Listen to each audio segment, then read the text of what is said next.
Assalamualaikum warahmatullahi wabarakatuh. Kita akan sambung pelajaran kita iaitu mikroorganisma. Di dalam topik proses hidup mikroorganisma. Jadi, mikroorganisma seperti fungi, protozoa, alga dan juga bakteria ini menjalankan proses hidup. Kesemua hidupan seni menjalankan proses hidup. Cuba kita fikirkan bagaimanakah proses hidup mikroorganisma ini. Adakah mikroorganisma ini makan? Adakah mikroorganisma ini menjaga anaknya? Adakah mikroorganisma ini berjoging? Adakah mikroorganisma ini berlari sama seperti proses hidup manusia? Jawapannya adalah tidak. Jadi, proses hidup mikroorganisma ada 3 sahaja, iaitu bernafas, bergerak dan juga bertumbuh. Proses hidup mikroorganisma ada 3. Yang pertama bernafas, yang kedua bergerak dan yang ketiga bertumbuh. Jadi kita pergi satu persatu. Yang pertama adalah bernafas. Sekarang kita tengok contoh eksperimen yang kita buat di sini. Jadi, eksperimen ini bertujuan untuk membuktikan yeast bernafas dan membebaskan gas. Yeast ini merupakan salah satu jenis mikroorganisma fungi. Okey, sekarang kita tengok eksperimen yang pertama.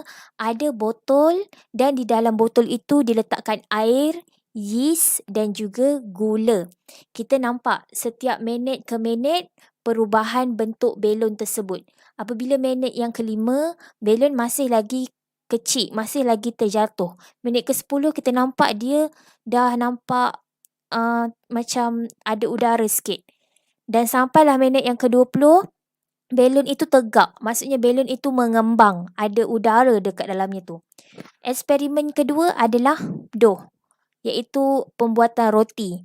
Jadi dough ini yang di dalam tepung itu, dia telah meletakkan tepung, gula, air, yeast. Maksudnya dekat dalam dough tu dia letakkan air, letakkan yeast dan juga gula.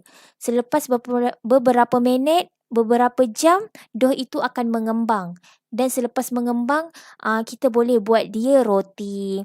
Jadi mengapakah jadi pemerhatian yang kita boleh lihat dekat sini, kedua-dua eksperimen ini, belon mengembang dan juga dough juga mengembang.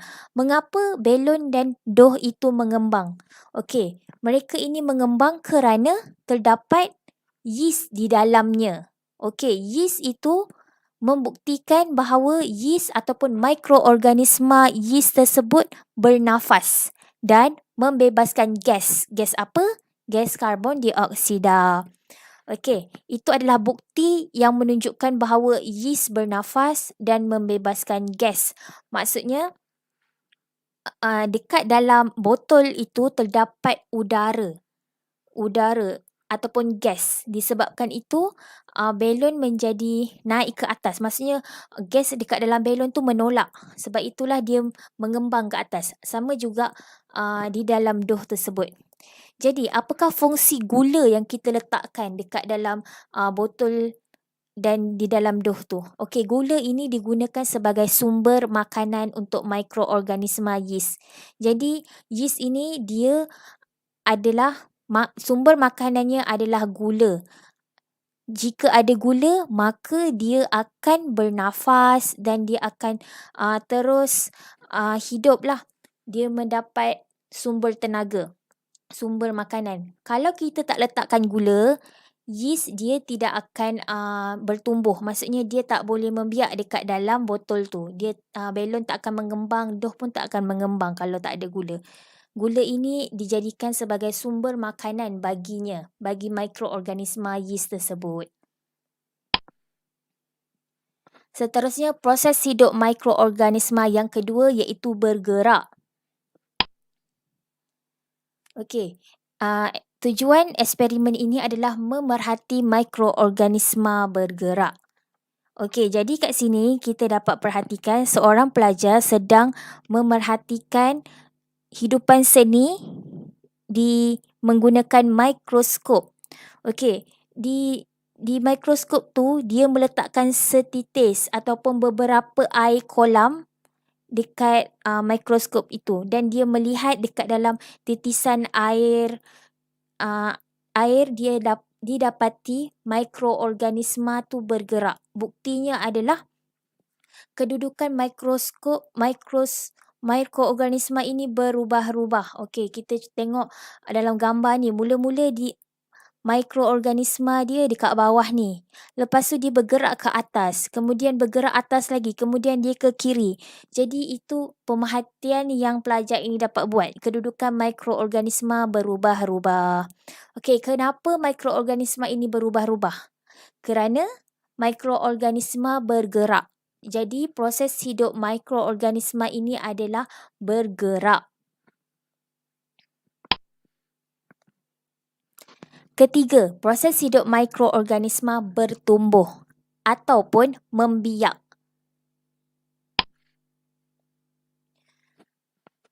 Okey, kita tengok contoh eksperimen untuk proses hidup mikroorganisma bertumbuh. Tujuan eksperimen yang kita buat ni adalah untuk membuktikan kulapuk bertumbuh. Okey, kita boleh lihat roti pada hari pertama elok, masih okey. Hari kedua dah ada tumpukan hijau, tumpukan putih. Hari yang ketiga ada tumpukan putih, hijau, kelabu. Hari yang keempat ada tumpukan kelabu, hitam, hijau, putih. Maksudnya kita nampak ada kulapuk ataupun ada kulat dekat roti itu. Jadi pemerhatian yang kita boleh buat adalah terdapat tumpukan hitam ataupun tumpukan pada permukaan roti. Jadi kesimpulan yang kita boleh buat, mikroorganisma bertumbuh. Dia maksudnya bertumbuh kulat ataupun bertumbuh kulapuk. Kenapa? Jadi kulapuk ni dia berwarna kulapuk berubah warna mengikut peringkat kematangannya. Semakin lama, semakin gelap warna tumpukan kulapuk tersebut. Jadi ini membuktikan, eksperimen ini membuktikan bahawa kulapuk itu bertumbuh. Jadi itu sahaja pelajaran kita hari ini, iaitu proses hidup mikroorganisma. Proses hidup mikroorganisma terdapat 3 sahaja, iaitu bernafas, bergerak dan juga bertumbuh.